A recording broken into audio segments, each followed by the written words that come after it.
Hello friends, good morning. My name is Mahi and welcome to my channel Study with धैर्य। धैर्य का मतलब जैसे कि आप सभी को पता है पेशेंस होता है और हम जिस एग्ज़ाम की प्रिपरेशन करने जा रहे हैं हमें इसकी बहुत ज़्यादा ज़रूरत पड़ने वाली है। तो हम प्रिपरेशन करने जा रहे हैं बीपीएससी, जो आगे आने वाली बीपीएससी है 70वीं बीपीएससी, उसकी तैयारी हम करेंगे और उसके लिए हम स्टार्ट कर रहे हैं अपना ये वीडियो विज़न आईएएस के करंट अफेयर से। ऐसा क्यों? तो जैसे कि हम देख सकते हैं कि जब से बीपीएससी ने निगेटिव मार्किंग को इंट्रोड्यूस किया है 68 बीपीएससी से, तब से इसने अपने पैटर्न को थोड़ा सा चेंज किया है और ये टिल्ट हो चुका है थोड़ा सा यूपीएससी की तरफ।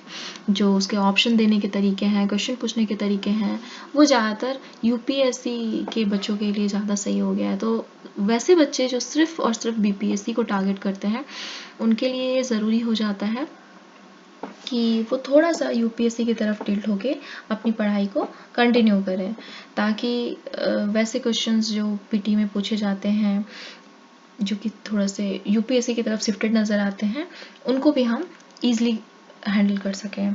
इसके अलावा विज़न आईएएस का करंट अफेयर जो है वो मेंस पॉइंट ऑफ व्यू से भी बहुत ज़्यादा ज़रूरी है।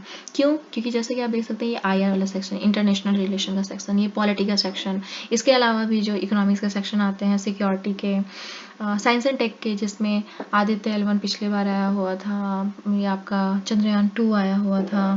उसके अलावा बहुत सारी स्कीमें पूछी जाती हैं। अगर स्कीमें डायरेक्टली नहीं पूछी जाती हैं तब भी हम उसका यूज़ कर सकते हैं अपने आंसर राइटिंग में।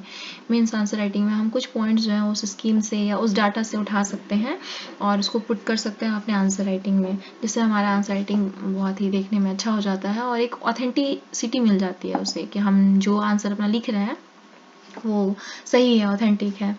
इसलिए ये विज़न आईएएस का करंट अफेयर पढ़ना बहुत ही ज़्यादा ज़रूरी हो जाता है। तो हम अपना जो विज़न आईएएस का करंट अफेयर है वो स्टार्ट करेंगे पॉलिटी एंड गवर्नेंस से, क्योंकि यही हमारा स्टार्टिंग है विज़न आईएएस का करंट अफेयर का। और ये जो मैंने करंट अफेयर उठाया है ये 2024 का पहला करंट अफेयर है, मतलब जनवरी मंथ का ये पहला करंट अफेयर है 2024 का। और हम इसमें देखिए, जैसा कि जो पूरा का पूरा जो विज़न आईएएस का करंट अफेयर है वो यूपीएससी ओरिएंटेड होता है, हमारे लिए उतना ज़रूरी नहीं है और हम इतना ज़्यादा टाइम भी नहीं दे सकते हैं, ठीक है।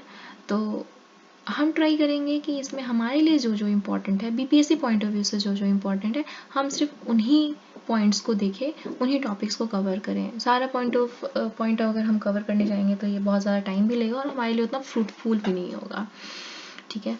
तो हम सिर्फ उन्हीं टॉपिक्स को कवर करेंगे जो कि बीपीएससी पॉइंट ऑफ व्यू से, चाहे वो प्री के हिसाब से या मेंस के पॉइंट ऑफ व्यू से हो, इम्पॉर्टेंट हो, हम उन्हीं टॉपिक्स को कवर करेंगे।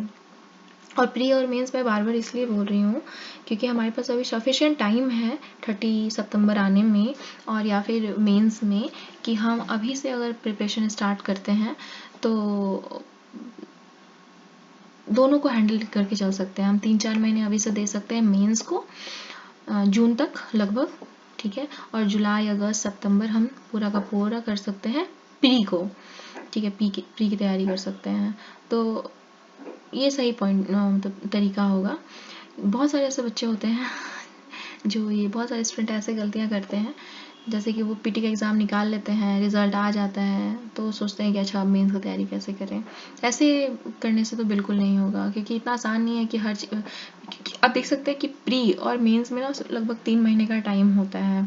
अगर सितंबर के लास्ट में ले रहा है प्री तो अक्टूबर, नवंबर और दिसंबर, बस ये 3 महीने होते हैं आपके पास।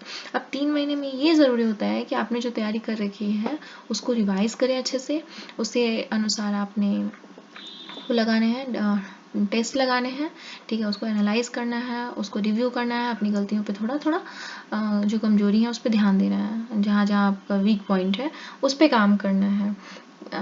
तो लास्ट 3 महीने में आपकी प्रिपरेशन नहीं की जाती है, बस उसको रिवीजन किया जाता है। वहाँ पे क्या आपको फीडबैक मिल रहा है, अगर आपने टेस्ट सीरीज ज्वाइन किया है तो उस पर काम करना है, वो सब किया जाता है। तो उससे पहले जो हमें मेंस की तैयारी है वो कर लेनी चाहिए। तो वी विल ट्राई कि हमारा जो अभी फरवरी तो अब ख़त्म ही होने वाला है, अभी 22 तारीख हो गया है आज, तो फरवरी से वी विल ट्राई कि स्टार्ट करते हैं।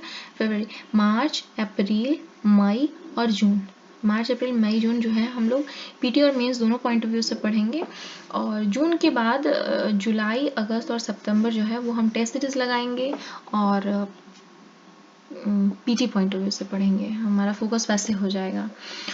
और वैसे ये जो हमारा जो सीरीज़ चल रहा है रीजन आई से करंट अफेयर का, वो हम लोग ट्राई करेंगे कि 1 महीने में आराम से इसको कंप्लीट किया जा सकता है। ज़्यादा टाइम हम नहीं देंगे, हाफ एन आवर के आसपास हम इसको देंगे और वी विल ट्राई कि हमारा ये जो रीजन आई से करंट अफेयर वो हमारा कवर हो जाए, क्योंकि हमें पूरा नहीं पढ़ना। जैसे कि मैंने स्टार्टिंग में ही कहा, हमें पूरा नहीं कवर करना, हमें सिर्फ वही पॉइंट्स कवर करने हैं जो कि हमारे बीपीएससी के लिए इंपॉर्टेंट है, क्योंकि अगर हम पूरा पढ़ने जाएंगे तो वो हमारे लिए उतना फ्रूटफुल नहीं होगा। ओके, तो ज़्यादा बातें नहीं करते हुए स्टार्ट करते हैं हमारे पॉलिटी एंड गवर्नेंस से।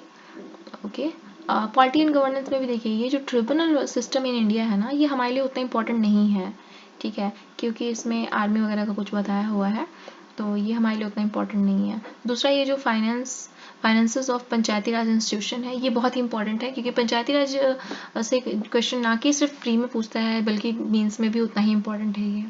तो ये दोनों पॉइंट ऑफ व्यू से बहुत ज़्यादा इंपॉर्टेंट है। और रिवैम्प योजना हम थोड़ा सा कवर करने की कोशिश करेंगे। जैसे कि कोई अगर योजना आ जाता है जो कि पॉलिटी एंड गवर्नेंस से कहीं पे भी दिया हुआ है और वो हमारे लिए इतना इंपॉर्टेंट नहीं है, तो हम लोग सिर्फ ये ट्राई करेंगे कि कौन सी मिनिस्ट्री ने उसको लॉन्च किया है, कब लॉन्च किया और किस लिए है इंपॉर्टेंट है, बस इतना। वो पूरा डिटेल हम नहीं पढ़ने जाएंगे। ये जो आप यहाँ देख रहे हैं ना ब्लैक कलर, ये ब्लैक कलर से जो यहाँ से यहाँ तक दिया हुआ है ना, ये जो दिए रहते हैं वो लॉन्ग रहते हैं, मतलब अच्छे से इनका डिस्क्रिप्शन दिया रहता है। और ये जो लाइट कलर से आप देख रहे हैं ना 1.5 ऐसे करके जो यहाँ से यहाँ तक, तो ये जो दिया हुआ रहता है ना वो शॉर्ट क्वेश्चंस दिए हुए रहते हैं, ठीक है। तो हम लोग ये ट्राई करेंगे कि एक दिन में हम ज़्यादा नहीं, बस एक पॉइंट को कवर करें लॉन्ग वाले को, और जो शॉर्ट वाला दिया हुआ है ना उसको 1 या 2 या कभी कभी 3, जैसा कि अगर छोटा होगा तो हम 2-3 कवर कर सकते हैं, और थोड़ा ऐसे मीडियम का होगा तो 1 या 2 हम कवर करेंगे। तो इस तरह से कवर करके हम कोशिश करेंगे कि हमारे 1 महीने या 1 महीने के अंदर अंदर या जो भी है 1 महीने में हम इसको कंप्लीट कर पाएँ, क्योंकि हम ज़्यादा इसमें टाइम दे भी नहीं रहे हैं। हाफ एन आवर देंगे, हाफ एन आवर से ऊपर का वीडियो नहीं होगा, उससे भी कम का होगा शायद। ओके, तो लेट्स स्टार्ट। हम स्टार्ट कर रहे हैं पीआरआई सिस्टम से, हम स्टार्ट करेंगे। ओके, पहले मैं इसको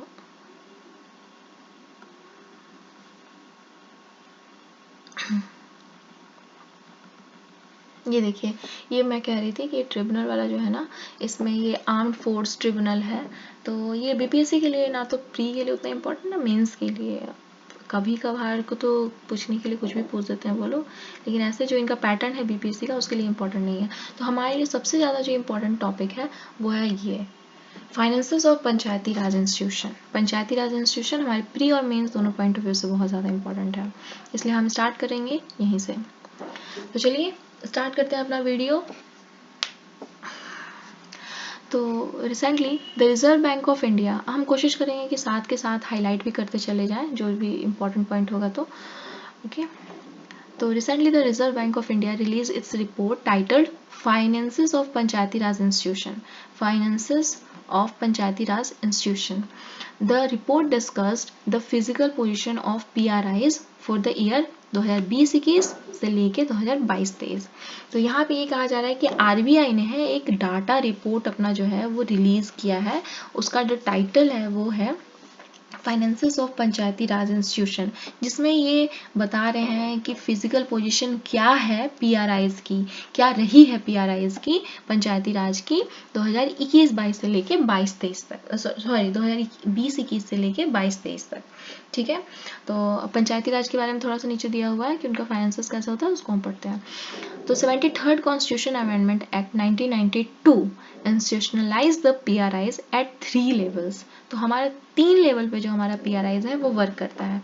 mandates for setting up of panchayats is provided by article 243 in part 9 of the constitution of India. तो हमारे जो पीआरआईज है वो आर्टिकल 243 में मेंशन है, और पार्ट कौन सा है, तो पार्ट 9 है, ठीक है, तो ये बहुत ही बेसिक सा क्वेश्चन है और बहुत ही इंपॉर्टेंट क्वेश्चन है, ऐसे इससे भी कभी कभी सवाल बन जाते हैं हमारे बीपीएससी में। ठीक है, और panchayat being local government is a state subject, तो नो डाउट ये भी क्वेश्चन पूछा हुआ है कि पंचायती राज जो इंस्टीट्यूशन है वो हमारे कौन से लिस्ट में आता है, स्टेट लिस्ट में आता है, स्टेट सब्जेक्ट है। जैसे कि हम जानते हैं कि हमारे शेड्यूल 7 में 3 लिस्ट की बात की गई है, यूनियन लिस्ट, कंकरेंट लिस्ट और स्टेट लिस्ट की। ठीक है, यूनियन जो कि जिसपे सेंट्रल गवर्नमेंट को अधिकार है रूल्स एंड रेगुलेशन बनाने का, और स्टेट लिस्ट जो होता है उस पर सिर्फ स्टेट गवर्नमेंट को अधिकार है रूल्स बनाने का, और जो कंकरेंट लिस्ट होता है उस पर दोनों कानून बना सकते हैं। लेकिन अगर सेम सब्जेक्ट पे अगर सेंट्रल गवर्नमेंट ने अगर कानून बना दिया तो स्टेट वाला नल एंड वॉइड हो जाता है। तो जो लोकल गवर्नमेंट है, पीआरआईज है, वो हमारे स्टेट सब्जेक्ट का पार्ट है। ठीक है, उसके बाद नंबर ऑफ पीआरआईज दिया हुआ है, तो टोटल नंबर ऑफ जो पीआरआईज हैं इन इंडिया वो 2.62 लाख हैं। कितने हैं? 2.62 लाख हैं। विथ 2.55 लाख ग्राम पंचायत कितने हैं? 2.55 लाख।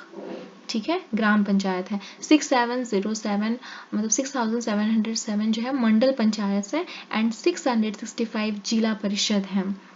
ये कब तक का डाटा दिया रखा है? तो 2023 अक्टूबर तक का डाटा है। वैसे ये हमारे लिए बहुत इंपॉर्टेंट नहीं है, बस बहुत से बहुत 2.62 लाख जो है पीआरआईज है इंडिया में, बस हमें ये पता होना चाहिए। ओके, तो हम नेक्स्ट आगे बढ़ते हैं। इसमें है constitutional provision for financial empowerment of panchayats. ठीक है, तो इसको हम देखते हैं। आर्टिकल 243 का एच, आर्टिकल 243 का एच क्या कहता है? तो provides for finance for the panchayats, ये पंचायत को पैसे दिए जाने की बात करता है, by securing authorisation from state legislature for grants in aid to the panchayats from the consolidated fund of state. कहाँ से पैसे देने की बात करता है? तो कंसोलिडेटेड फंड ऑफ स्टेट से। स्टेट का जैसा कि आप सभी जानते हैं, एक सेंटर का कंसोलिडेटेड फंड होता है और एक स्टेट अपना अपना स्टेट भी अलग अलग मेंटेन करती हैं। ठीक है, तो ये आर्टिकल 243 जो एच है, आर्टिकल 243 का एच जो है ये किसकी बात करता है? तो पंचायत को फाइनेंस प्रोवाइड कराने की, पंचायत को फाइनेंस प्रोवाइड कराने की किससे? तो कंसोलिडेटेड फंड ऑफ स्टेट से। किससे? कंसोलिडेटेड फंड ऑफ स्टेट से। ठीक है, it empowers panchayat to impose, collect and allocate taxes, duties, tolls and fees. क्या क्या? तो ये एम्पावर करता है पंचायत को इम्पोज करने के लिए या कलेक्ट करने के लिए, लगाने के मतलब इम्पोज करना मतलब लगाना, कलेक्ट करने के लिए पैसा, अलोकेट करने के लिए taxes, duties and tolls and fees. ठीक है, ये सब हमारा जो है पंचायती राज के अंडर आता है। और ये कौन से आर्टिकल के तहत आएगा? 243 के एच के तहत। तो 243 एच के तहत दो चीजें हो गई, फाइनेंस प्रोवाइड कराया जाएगा कंसोलिडेटेड फंड ऑफ स्टेट से पीआरआईज को। दूसरा, पीआरआईज को ये पावर है, पंचायत को ये पावर है कि वो इम्पोज करे, कलेक्ट करे, एलोकेट करे taxes, duties, tolls and fees. तो ये हो गया आर्टिकल 243 का एच। अब हम दूसरा आते हैं आर्टिकल 243 का आई। तो ये क्या कहता है? देखते हैं। तो setting up of finance commission every 5 year. ठीक है, तो ये है setting up finance commission every 5 years to review the financial position of panchayats and make recommendation to improve their financial position. ठीक है, तो बस ये कुछ नहीं, यहाँ पे आई से फाइनेंस में आई आता है ना, तो हम ऐसे याद कर सकते हैं कि फाइनेंस कमीशन जो है वो हर एक 5 साल पे हमारा बनाने का प्रावधान जो है वो कौन से आर्टिकल के तहत? 243 के आई के तहत दिया हुआ है। ठीक है, अब हम तीसरी तरफ जाते हैं। तो आर्टिकल 280 का 3 सब क्लॉज बी बोलते हैं इसको। Mandate finance commission to recommend measures need to augment the consolidated fund of the states and supplement panchayat resources to the president. तो ये मैंडेट है, मतलब कि ये ज़रूरी है।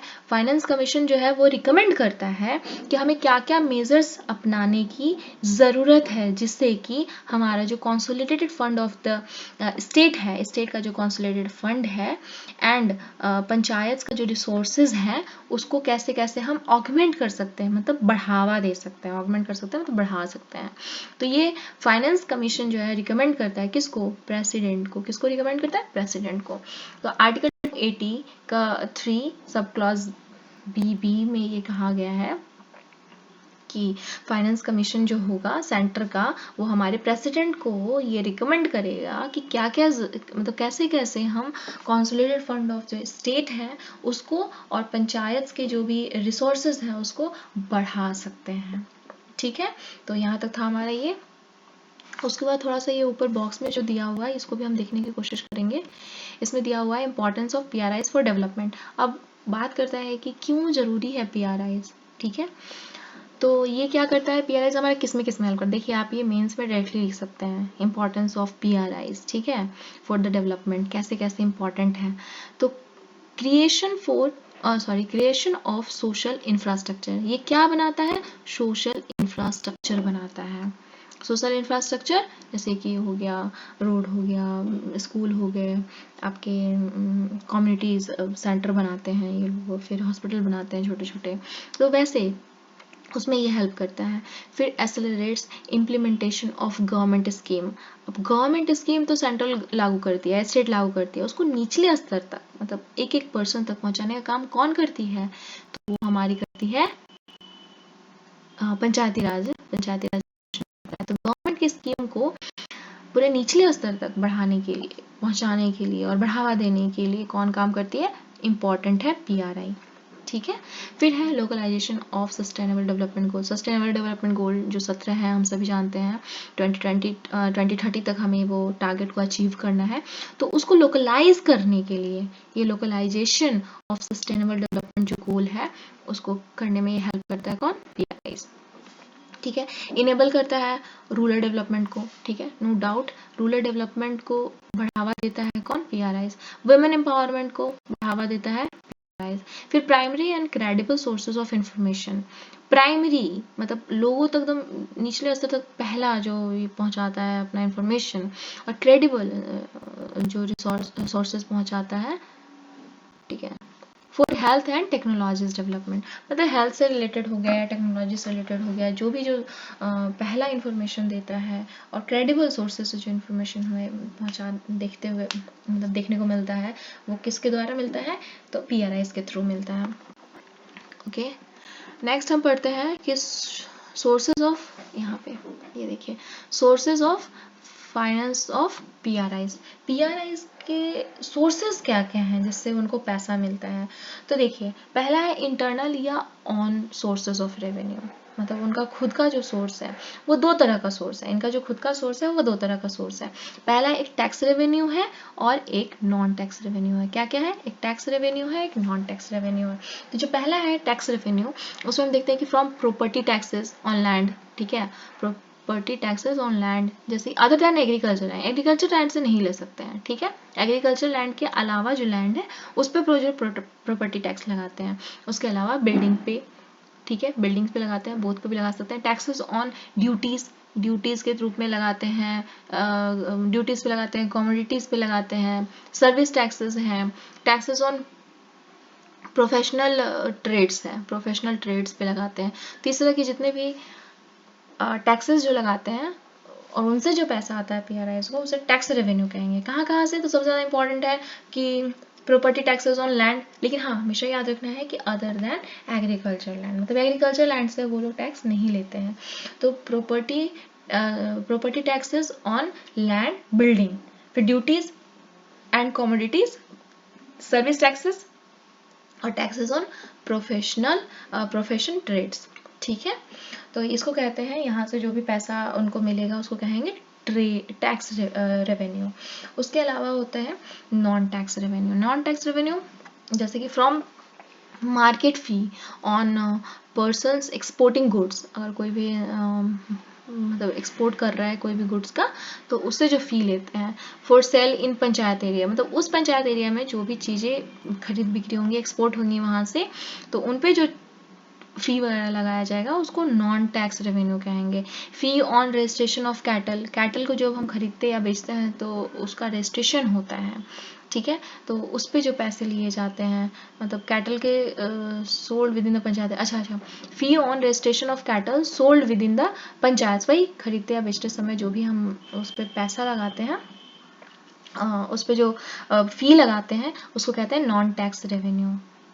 ठीक है, तो ये हो गया उसका खुद का सोर्स, इंटरनल सोर्स। उसके अलावा सेंट्रल फाइनेंस कमीशन मतलब transfer of funds from central finance commission, मतलब सेंट्रल फाइनेंस कमीशन से जो पैसा उनको मिलता है, फिर स्टेट फाइनेंस कमीशन से जो पैसा उनको मिलता है। ठीक है, तो जैसे किस किस रूप में मिलता है, तो ये हम देख लेते हैं। पहला है टाइड ग्रांट्स। ठीक है, earmarked for specific purpose और sectors like sanitation, education, मतलब जो स्पेसिफिक पर्पस के लिए जो मिलता है या कि स्पेसिफिक सेक्टर के लिए जो मिलता है उन्हें, जैसे कि सैनिटेशन हो गया, एजुकेशन के लिए स्पेसिफिक जो पैसा है वो सेंट्रल या स्टेट की तरफ से आ रहा है कि आपको एजुकेशन में देना है, तो वो पैसा जो आएगा उसको सिर्फ एजुकेशन में लगाना है, तो इसको क्या कहेंगे, टाइड ग्रांट्स कहेंगे। क्या कहेंगे, टाइड ग्रांट्स कहेंगे। दूसरा होता है अनटाइड ग्रांट्स। ठीक है, जनरल पर्पस के लिए, जो मतलब आप किसी जगह पे लगा सकते हैं। तो these are provided without specific conditions और restrictions and can be utilized for local needs and priorities, मतलब जो भी लोकल लोगों की नीड है या उनकी जो प्रायोरिटी है उस पर खर्च करने के लिए जो आपको पैसे, मतलब जनरल पर्पस के लिए आपको जो पैसे दिए जाते हैं उसको कहते हैं अनटाइड ग्रांट्स। ठीक है, ओके। फिर है परफॉर्मेंस बेस्ड, आपने कितना अच्छा परफॉर्म किया इस बेस्ड पे भी आपको कई बार पैसे दिए जाते हैं। अगर अच्छा परफॉर्म किया तो पैसे फिर से दिए जाएंगे। Additional fund granted to PRI, additional fund दिए जाते हैं। ठीक है, additional funds granted to PRIs based on recommendation of central finance commission and specific performance criteria. Specific performance criteria पे ही दिया जाता है, अगर सेंट्रल फाइनेंस कमीशन आपको रिकमेंड करती है उनके रिकमेंडेशन के आधार पे ही। ठीक है, फिर चौथा होता है special category grants. So these grants are additional finance support designed to address unique challenges or particular needs of PRIs in specific region और context. ठीक है, तो पहला भी हमने देखा था कि specific purpose के लिए दिया जाता है, जैसे sanitation के लिए, education के लिए, और चौथा नंबर पे है specific category grants है। तो ये भी जो है additional financing support, financial support दिया जाता है। ठीक है, मतलब यूनिक जो भी challenges हैं उनको करने के लिए, मतलब किसी स्टेट में है ना कि कोई बीमारी फैल गई या कुछ ऐसा बाढ़ आ गया या कुछ अकाल आ गया, तो उसको सपोर्ट करने के लिए जो एडिशनल फाइनेंस दिया जाता है वो स्पेशल कैटेगरी के लिए, तो उसको कहते हैं स्पेशल कैटेगरी ग्रांट्स कहते हैं। ठीक है, ये भी सेंट्रल और स्टेट की तरफ से आता है। ओके, नाउ अदर सोर्सेज से भी पैसे आते हैं। ठीक है, transfer from central government and state government under different scheme, बहुत सारे स्कीम के तहत आते हैं पैसे, जैसे कि मनरेगा के तहत हो गया, फिर प्रधानमंत्री आवास योजना के तहत हो गया, रूरल है, फिर ये क्या है संसद आदर्श ग्राम योजना के तहत भी पैसे आते हैं। तो ये जो पैसे आते हैं वो अदर सोर्सेस, मतलब अदर कामों के लिए आते हैं। ठीक है, उसके बाद है कि ग्रांट्स फ्रॉम इंटरनेशनल बॉडीज। अच्छा, जैसे कि वर्ल्ड बैंक से भी कई बार पैसे आते हैं, एडीबी से हमें पैसे मिल जाते हैं। ठीक है, तो अदर जगहों से जो पैसे आते हैं तो उसको कहेंगे अदर सोर्सेज से। तो हमने 3 सोर्सेज पढ़े, एक कि इनका जो इंटरनल सोर्सेज होता है उनका खुद ही का ही होता है जिसमें टैक्स रेवेन्यू आता है, नॉन टैक्स रेवेन्यू आता है। ठीक है, और दूसरा जो होता है वो सेंट्रल फाइनेंस कमीशन की तरफ से होता है, एक स्टेट फाइनेंस कमीशन की तरफ से आता है। और इसमें भी 4 तरह का हमने पढ़ा, एक टाइड जो स्पेसिफिक पर्पस के लिए आता है, स्पेसिफिक पर्पस सेक्टर के लिए आता है, और अनटाइड जो जनरल पर्पस के लिए आता है, परफॉर्मेंस बेस्ड जो कि आप अच्छा करेंगे तो उस पर आएगा, फिर स्पेसिफिक कैटेगरी किसी किसी स्टेट की एक स्पेसिफिक नीड होती है उसको फुलफिल करने के लिए जो पैसे आते हैं, फिर अदर सोर्सेज से आते हैं जैसे किसी पर्टिकुलर स्कीम के लिए आता है, मनरेगा के लिए, प्रधानमंत्री अटल योजना आवास योजना के लिए, संसद आदर्श ग्राम योजना के लिए, या फिर अलग अलग चीज़ों के लिए। दूसरा हो जाता है कि इंटरनेशनल बॉडीज से आती है जो वर्ल्ड बैंक वगैरह वगैरह से। Okay, now next challenges associated with the finances of PRI. क्या क्या चैलेंजेस है? पहला तो है स्ट्रक्चरल चैलेंज। ठीक है, स्ट्रक्चरल चैलेंज में क्या है, तो इनएडिक्वेट financial resources, heavy resilience on grant. हम मतलब जो पीआरआईज हैं वो ज़्यादा से ज़्यादा जो हैवी मतलब रिलायंस करते हैं उस पर। ठीक है, मतलब बहुत ज़्यादा उस पर निर्भर होते हैं, किस पे, ग्रांट्स पे निर्भर होते हैं। और क्यों? क्योंकि उनके पास इनएडिक्वेट फाइनेंशियल रिसोर्सेज होता है, मतलब उनके पास जो फाइनेंशियल रिसोर्सेज हैं वो इनएडिक्वेट है, अपर्याप्त हैं, from upper tier of the government and weak infrastructure impede the function of a PRIs। ये कह रहा है कि पहला जो चैलेंज है वो है स्ट्रक्चरल चैलेंजेस। क्यों? क्योंकि उनके पास पैसे नहीं है, तो वो ज़्यादातर रिलाई करते हैं ग्रांट्स पे कि अपर सरकार से जो है, स्टेट से या सेंट्रल से ग्रांट्स आ जाए, ठीक है, क्योंकि उनका खुद का इंफ्रास्ट्रक्चर जो है वो बहुत ही कमज़ोर है। उसकी वजह से इनके जो काम है उसमें बाधा पड़ती है, ठीक है, फंक्शन ऑफ PRIs में वो बाधा पड़ती है। अबाउट जो है around 95% of their revenue come from grants by higher level of government. या तो सेंटर से आ रही होती है या स्टेट से आ रही होती है। कितने? 95%। उनके रेवेन्यू का 95% सिर्फ डिपेंड करता है हायर लेवल ऑफ गवर्नमेंट पे। सेकेंड है इनकंसिस्टेंसी इन डाटा प्रॉपर नहीं है। Assessment of the physical health of PRIs is difficult due to lack of data on their revenue। कितना रेवेन्यू आ रहा है, नहीं आ रहा, कोई डाटा नहीं है। एंड एक्सपेंडिचर, ठीक है, and a lack of skilled staff to maintain data in standardised format. ना तो आपके पास रेवेन्यू जो आ रहा है उसका, ना आप कहाँ खर्च कर रहे हो उसका डाटा है। क्यों? क्योंकि आपके पास लैक ऑफ स्किल्ड स्टाफ है। स्किल्ड स्टाफ ही नहीं है जो कि मेंटेन करे डाटा को स्टैंडर्डाइज्ड फॉर्मेट पे। Audit reports have been generated for only 46% of gram panchayat for 2019-20 2019-20 2019-20 में सिर्फ 46% ही ग्राम पंचायत थे जिनका जो डाटा है उसको ऑडिट किया गया था, जो मतलब रिपोर्ट बनाया गया था, ठीक है, सिर्फ 46% ग्राम पंचायत का। फिर तीसरा है टैक्स रेवेन्यू। जो ये प्रॉब्लम, जो चैलेंजेस हैं PRIs के लिए, वो है टैक्स रेवेन्यू एक है। जैसे कि sources of revenue of PRIs are limited. बहुत हमने ऊपर देखा कि टैक्स रेवेन्यू है और नॉन टैक्स रेवेन्यू, बस दो ही है उनका जो इंटरनल है। मेनली प्रॉपर्टी टैक्स ही होता है। जो हमने टैक्स रेवेन्यू देखा उसमें मेनली प्रॉपर्टी टैक्सेस है, फी है एंड फाइन्स है, बस इतने ही से उनको मतलब रेवेन्यू जनरेशन होता है, ठीक है, जनरेट होता है। फिर है कि they faces challenges in raising tax revenue due to limited tax base. उनका टैक्स बेस जो है वो बहुत ही लिमिटेड है। शॉर्टेज ऑफ स्टाफ, हमने ऊपर ही देखा स्किल्ड स्टाफ की कितनी ज़्यादा कमी है। एंड एडिक्वेट इंफ्रास्ट्रक्चर भी उनके पास प्रॉपर नहीं है कि प्रॉपर अच्छी सी बिल्डिंग हो, AC चल रही हो, टेबल कुर्सी बहुत अच्छा, तो नहीं, ऐसा कुछ नहीं है। अलॉन्ग विथ का लैक ऑफ क्लियर गाइडेंस भी क्लियर नहीं है स्टेट या सेंट्रल गवर्नमेंट से कि कैसे क्या डाटा मेंटेन करना है। फॉर इंट्रोड्यूसिंग न्यू टैक्सेस को कैसे इम्प्लीमेंट करना है, इस तरह से कोई डाटा नहीं है, मतलब कोई इंस्ट्रक्शन नहीं है सेंट्रल गवर्नमेंट या स्टेट गवर्नमेंट से कि टैक्सेस के बेस को बढ़ाया जाए या कैसे इंट्रोड्यूस करना है टैक्सेस को, न्यू टैक्सेस जो हैं उनको, ठीक है। तो इतनी सारी इनके लिए चैलेंजेस हैं टैक्स रेवेन्यू में। क्या क्या?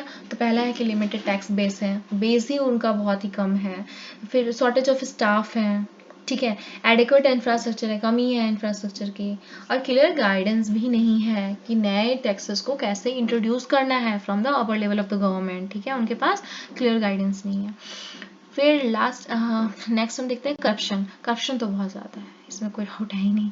Instances of misuse of funds for personal gain have hindered the ability of PRIs to effectively carry out their roles and responsibility। मतलब कि वो अपना रिस्पॉन्सिबिलिटी और रोल अच्छे से निभा ही नहीं पाते हैं। क्यों? क्योंकि जो फंड आता है उसको लोग पर्सनल लेवल पे यूज़ कर लेते हैं, मतलब वो पहुंचता ही नहीं है सही जगह पे जहां उसको पहुंचना है, ठीक है। तो इस वजह से भी बहुत ज़्यादा दिक्कतें आ जाती हैं, करप्शन हो जाता है, अपने पर्सनल लेवल पे ही करप्शन कर देते हैं।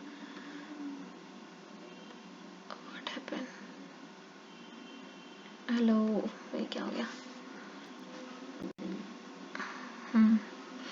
फॉर एग्जाम्पल जैसे कि देख सकते हैं आप 1.58 करोड़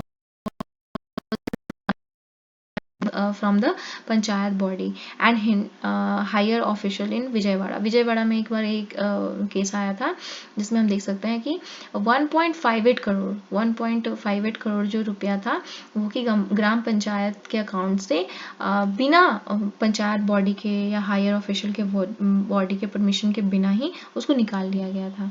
तो ये आप देख सकते हैं प्रॉब्लम कितने बड़े स्तर पे होती है, तो करप्शन।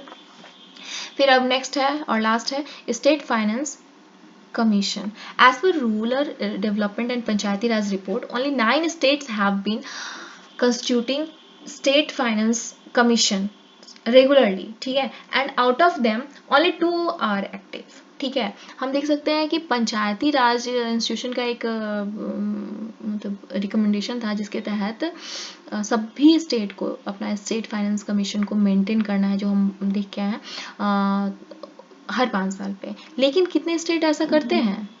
सारे स्टेट करते हैं क्या? नहीं, बिल्कुल नहीं। सिर्फ 9 स्टेट हैं जो कि रेगुलर जो है वो मतलब 5 ईयर पे स्टेट फाइनेंस कमीशन को बनाते हैं, लेकिन उसमें से केवल 2, सिर्फ और सिर्फ 2 जो हैं वो एक्टिव हैं। Only 2 are active.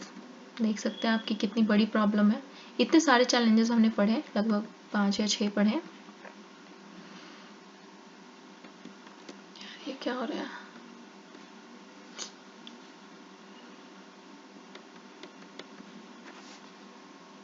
ठीक है, तब तक ये थोड़ा मेरा लैपटॉप रुक सा गया है।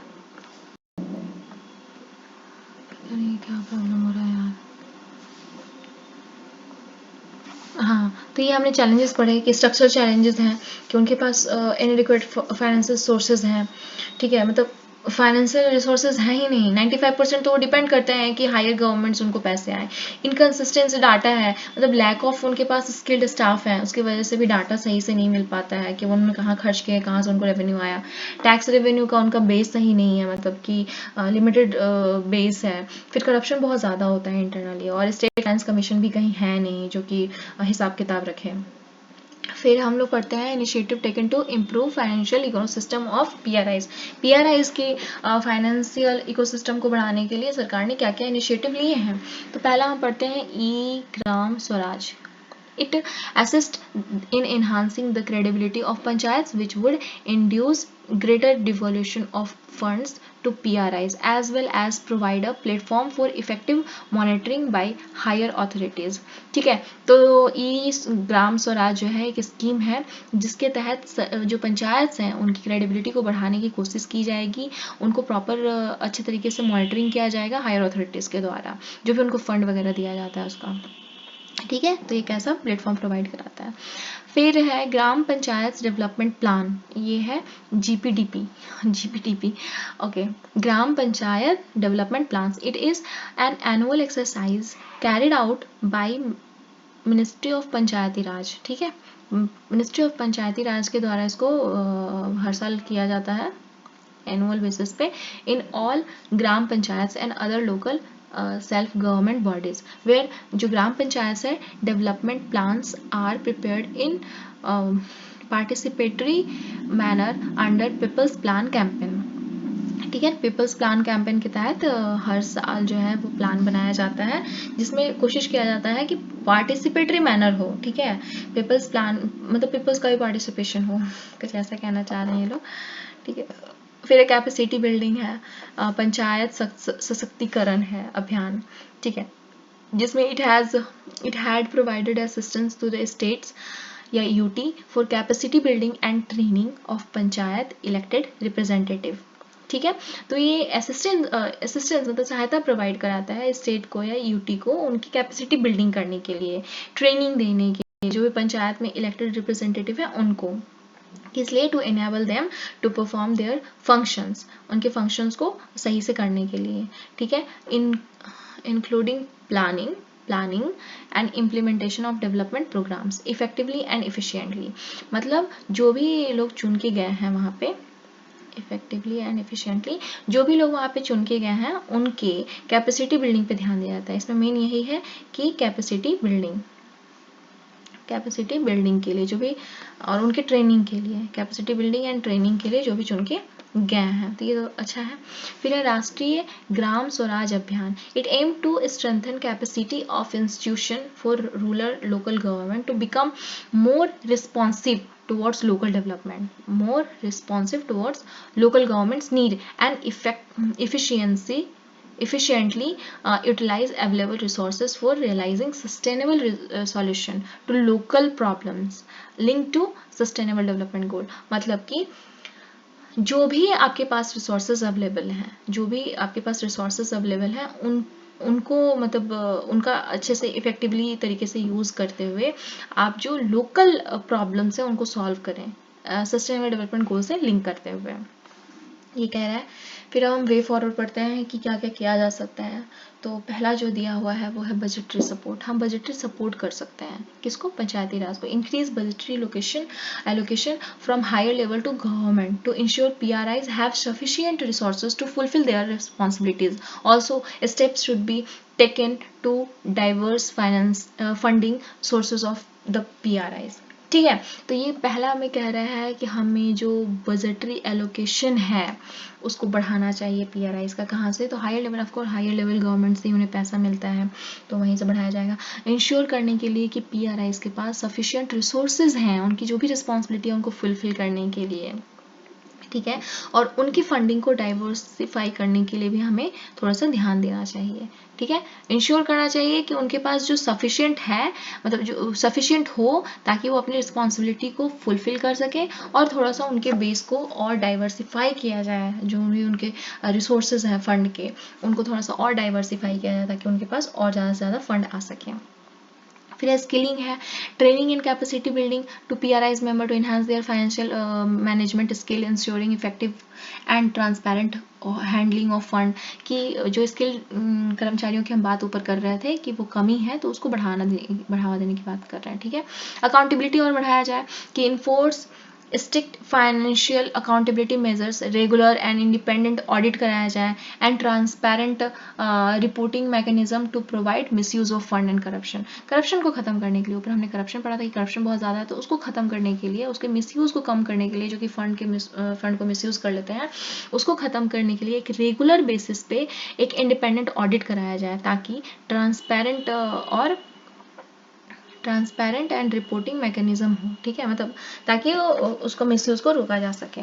फिर strengthening the state finance commission. State finance commission should be constituted timely every 5 year. Timely बनाया जाए, and report should be tabled in state legislature regularly. It can fortify the financial position of PRIs and help them in better delivery of their responsibilities. Of course, हर एक 5 साल पे कह रहा है कि constitute किया जाए स्टेट फाइनेंस कमीशन। ठीक है, जो कि अपनी रिपोर्ट देगा स्टेट लेजिस्लेचर में हर साल, मतलब एक रेगुलरली देगा, and it can fortify the financial position of PRIs। ये बढ़ावा देगा उसको। ठीक है, मतलब सही से कर सकते हैं, and help them in the better delivery of their responsibility. अपने रिस्पॉन्सिबिलिटी को निभाने में वो सही रहेंगे। फिर अवेयरनेस फैलाया जाए लोगों के बीच में अवेयरनेस, ये स्ट्रेंथिंग। ठीक है, raise citizens awareness about the function and significance of PRIs by encouraging their increased participation in local governance process। मतलब कि लोगों के बीच में, जो आम लोग हैं उनके बीच में ये अवेयरनेस फैलाया जाए, सिटीजन्स के बीच में अवेयरनेस फैलाया जाए कि क्या फंक्शन होता है, क्या सिग्निफिकेंस है PRIs का। ठीक है, क्या उनका काम है और क्या उनकी ज़रूरत है, क्या उनका महत्व है। By increasing their increase participation local, मतलब लोकल जो गवर्नेंस का प्रोसेस है, मतलब जो PRIs हैं उनमें उनका पार्टिसिपेशन को बढ़ाया जाए। ठीक है, लोकल जो लोग हैं उनको ज़्यादा पार्टिसिपेट करने का मौका मिले, और मतलब उनके लिए इनकरेजमेंट हो कि वो पार्टिसिपेट करें। तो इस तरीका है, तो ये 3 कितने तरीके हो गए, तो 1 2 3 4 5 तरीके हो गए जिससे हम थोड़ा सा जो PRIs हैं उनको बढ़ावा दे सकते हैं, उनके वर्क को और अच्छा से करा सकते हैं। जैसे कि बजटरी सपोर्ट, हम उन्हें और पैसा दें, स्किलिंग करें, क्योंकि मेन प्रॉब्लम थी कि उनके पास स्किल्ड स्टाफ नहीं थे। तीसरा, अकाउंटेबिलिटी को और बढ़ाएं ताकि जो करप्शन है, जो फंड का जो मिसयूज़ हो रहा है उसको कम किया जा सके। स्टेट फाइनेंस कमीशन, जैसा कि हमने देखा कि सिर्फ 9 स्टेट में है, वो भी 2 एक्टिव तरीके से वर्क कर रहे हैं 2 स्टेट में, तो उसको ऐसा नहीं होना चाहिए। हर 5 साल पे स्टेट फाइनेंस कमीशन बनना चाहिए और उसको कम्प्लीटली काम करना चाहिए एक्टिव तरीके से। अवेयरनेस फैलाना चाहिए, लोगों का पार्टिसिपेशन हमें ज़्यादा से ज़्यादा बढ़ाना चाहिए PRIs में, ताकि लोग उसमें पार्टिसिपेट करें, उसके महत्व को समझें और उसके मतलब कि फंक्शन को भी समझें, ताकि करप्शन कम से कम हो। तो ये था हमारा आज का एक बड़ा सा टॉपिक जो हमने विजन आई से कंप्लीट किया। होप कि हम आगे भी इस सीरीज़ को ऐसे ही कंटिन्यू कर सकेंगे, आपका साथ रहा तो बिल्कुल। ओके, तब तक के लिए नेक्स्ट सीरीज जब तक आएगी तब तक के लिए bye bye, tata, see you.